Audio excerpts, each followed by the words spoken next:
What does it mean to live responsibly? How responsibly do you live?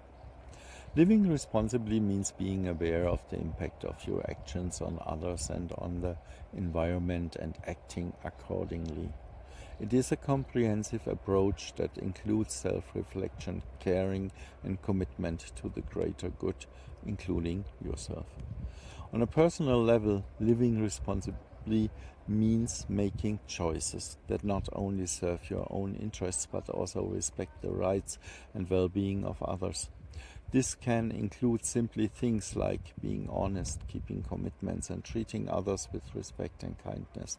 But it can also involve greater commitments, such as starting or supporting initiatives that serve the common good. In a broader sense, living responsibly also requires acting in an environmentally responsible way. This means using resources sparingly, promoting sustainable practices, and maintaining a lifestyle that minimizes the impact on our planet. For example, this can include conscious consumption, recycling, and supporting businesses and behaviors that are environmentally friendly. Living responsibly also means participating actively in the community, working for social justice, and finding ways to contribute positively to the social structures in which you live. This can range from volunteering to participating in local or national political processes. But being aware of your responsibility also means contributing to society in a way that can unite it rather than dividing it with hatred and envy. The gap between rich and poor is growing in many countries. This inequality leads to frustration and resentment, especially when people feel that the system is unfair and their chances of social advancement are slim. Such feelings easily turn into hatred and blame, often against certain groups or institutions. Taking responsibility means becoming politically and socially active rather than lashing out with blind hatred. The way information is consumed and disseminated today has changed dramatically. Social networks often amplify extreme views because they prioritize content that evokes strong emotional reactions.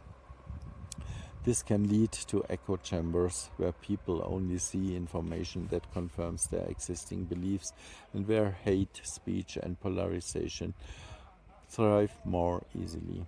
Interacting responsibly means knowing or researching the sources instead of spreading all the lies.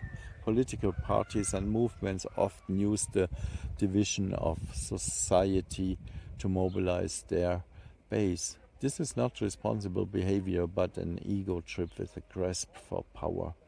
By stoking fears and drawing an us versus them narrative, politicians can gain support, but this further exacerbates social tensions. Responsible politics would be an attempt to unite society and not divide it, as has unfortunately been practiced very successfully for years. Embracing cultural change is also the result of living responsibly. Globalization and the cultural change associated with it lead to insecurities and fears. Some people perceive the loss of traditional values and norms as a threat and react with defensiveness and rejection towards new or foreign influences. Information overload and sowing distrust are the core aspects of those who shirk responsibility and put their egoistic self first. Today's flood of information can be overwhelming and make it difficult for people to distinguish between reliable and false information. This distrust of the media and official institutions can encourage conspiracy theories and extremism. This is what a few want and what is why part of living a responsible life is standing up for the truth and not for lies.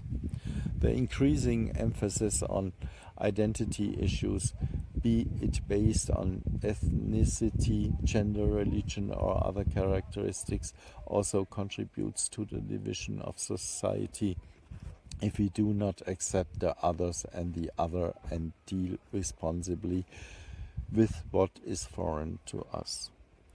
While it is important that small groups are heard, the strong focus on differences can make cohesion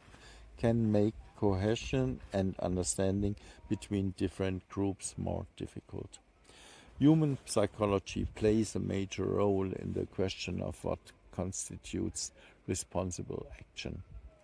Insecurity and fear can lead people to look for scapegoats and to join groups that give them a sense of belonging and security. Hatred and hostility towards the others can be an outlet for personal frustrations and fear.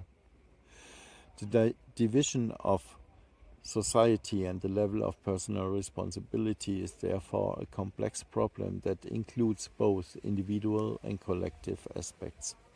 To overcome these challenges, it is necessary to work both on a structural level through political and economic reforms and on a social level through education and building empathy and understanding.